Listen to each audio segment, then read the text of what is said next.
সুপ্রিয় দর্শক আসসালামু আলাইকুম। আজকের রেসিপি বেলুন পুরি খুব সহজে বাসায় কিভাবে তৈরি করবেন সেই রেসিপি আমি আজকে আপনাদের সঙ্গে শেয়ার করব।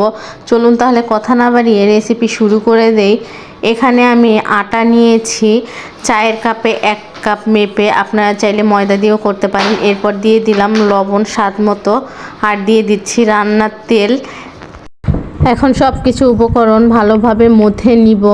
এমনভাবে মথে নিতে হবে যাতে মুঠি করলে, দেখতে পাচ্ছেন মুঠি হচ্ছে আর হাত দিয়ে চাপ দিলে ভেঙে যাচ্ছে, ঠিক এটাই পারফেক্ট একদম তৈরি হয়ে গিয়েছে। এখন নর্মাল পানি অল্প অল্প করে দেব আর একটা ডো তৈরি করে নিব।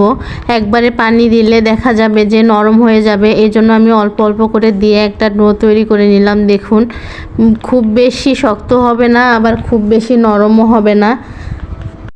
মাখানো হয়ে গেলে হাতে একটু তেল মাখিয়ে নিয়ে আমি ডোটার উপর দিয়ে দিলাম, দিয়ে রেস্টে রেখে দিলাম 10 মিনিটের জন্য। এই পাশে পুরটা তৈরি করে নিব। এখানে আমি নারিকেল নিয়েছি, নারিকেলের মধ্যে দিয়ে দিচ্ছি গুড়, আপনারা চিনি দিয়েও করতে পারবেন। এরপর এখানে দিয়ে দিচ্ছি একটা দারুচিনি, একটা সাদা এলাচ। এখন একটু হাতে মেখে দিয়ে আমি পানি দিয়ে দিব সামান্য পরিমাণে। পানিটা দিয়ে আমি চুলাটা অন করে দিব। আপনারা নারিকেলের পুর ছাড়াও ডিমের পুর দিয়েও করতে পারেন।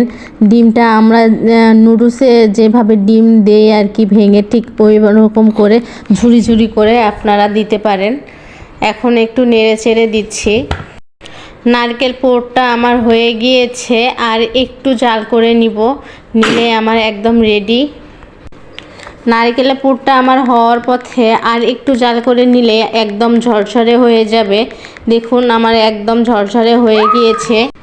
এই পর্যায়ে চুলা অফ করে দিয়ে আমি নামিয়ে নিব। দেখুন আপনাদেরকে আমি দেখাচ্ছি কীরকম হয়েছে। ফিরে আসলাম 10 মিনিট পর। দেখুন এই পাশে আমার ডোটাও একদম রেডি হয়ে গিয়েছে। আর একটু হাতের সাহায্যে মথে নিচ্ছি। এখন লম্বা শেপ করে দিয়ে আমি একটু লেচি কেটে নিব। যে যেরকম সাইজে তৈরি করতে চান সেই অনুসারেই লেচিটা কেটে নেবেন। লেচিটা কেটে নেওয়া হয়ে গেলে আমি এখন এটা রুটি বেলে নিব।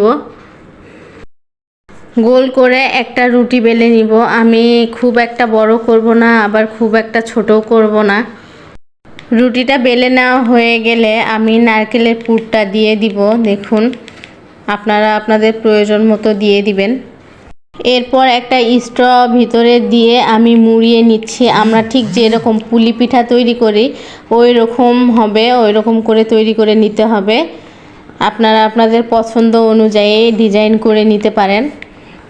সাইডটা খুব ভালোভাবে মুড়িয়ে দিতে হবে যাতে হাওয়াটা বের হয়ে না যায়। হাওয়াটা বের হয়ে গেলে কিন্তু ফুলবে না। দেখুন আমার হয়ে গিয়েছে। আমি সবগুলো একইভাবে তৈরি করে নিব।